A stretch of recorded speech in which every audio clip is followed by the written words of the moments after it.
जब आप मरते हैं तो कहाँ जाते हैं? उत्तर। बाइबल इस विषय पर पूरी तरह से स्पष्ट है कि अंत में केवल दो ही विकल्प रह जाते हैं जहां आप जब मरते हैं तो जाते हैं, स्वर्ग या नरक। बाइबल इसे भी पूरी तरह से स्पष्ट करती है कि आप निर्धारित कर सकते हैं कि आप मरने के उपरांत कहां जाएंगे। कैसे? आओ समझते हैं। प्रथम समस्या यह है, हम सबने पाप किया है। हम सबने ऐसे कार्य किए हैं जो कि गलत, बुरे और अनैतिक हैं। हमारे पापों के कारण हम परमेश्वर से पृथक हैं, और यदि इसका समाधान नहीं होता, तो हमारे पाप हमें अनंतकाल के लिए हमें परमेश्वर से पृथक होने के परिणाम को लाएंगे। परमेश्वर से अनंतकाल की पृथकता नरक है, जो कि बाइबल में एक अनंतकाल की आग की झील के रूप में वर्णित की गई है। अब समाधान है। परमेश्वर यीशु मसीह नाम के एक व्यक्ति में मानवीय प्राणी बन गया। उसने पाप रहित जीवन को यापन किया और स्वेच्छा से हमारे बदले में अपने जीवन को बलिदान कर दिया। उसकी मृत्यु ने हमारे पापों के जुर्माने को अदा कर दिया। परमेश्वर अब हमें उद्धार और क्षमा को वरदान के रूप में देने का प्रस्ताव देता है, जिसे हमें विश्वास के द्वारा ग्रहण करना चाहिए। प्रभु यीशु मसीह में विश्वास कर तो तू बचाया जाएगा।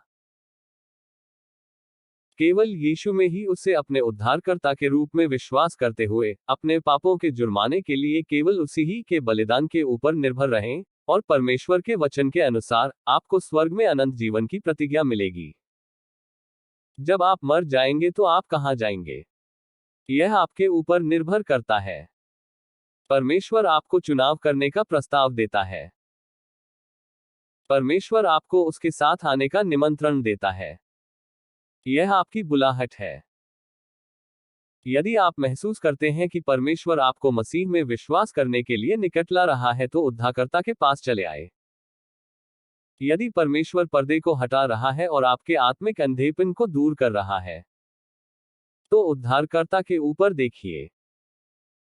यदि आप जीवन की चिंगारी का अनुभव कर रहे हैं जो कि सदैव मरी हुई थी, तो उद्धारकर्ता के द्वारा जीवन के पास ही चले आए। जब आप मर जाएंगे तो कहां जाएंगे, स्वर्ग या नरक में? यीशु मसीह के द्वारा नरक से बचा जा सकता है।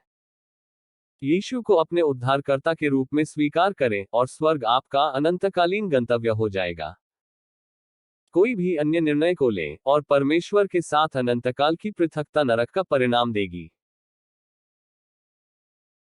यदि अब आप उन दो संभावनाओं को समझते हैं कि जब आप मर जाएंगे तो आप कहां जाएंगे, और आप यीशु मसीह में उसे अपना व्यक्तिगत उद्धारकर्ता मानते हुए भरोसा करते हैं, तो निश्चित कर ले कि आप यह समझ चुके हैं और इन बातों में विश्वास करते हैं, और विश्वास के एक कार्य के रूप में इन बातों को परमेश्वर से कहें। हे परमेश्वर, मैं जानता हूं कि मैंने आपके विरुद्ध पाप किया है, और मैं सजा का पात्र हूं। परंतु यीशु मसीह ने उस सजा को स्वयं पर ले लिया जिसके योग्य मैं था, ताकि उसमें विश्वास करने के द्वारा मैं क्षमा किया जा सकूं। मैं उद्धार के लिए आप में अपने विश्वास को रखता हूं।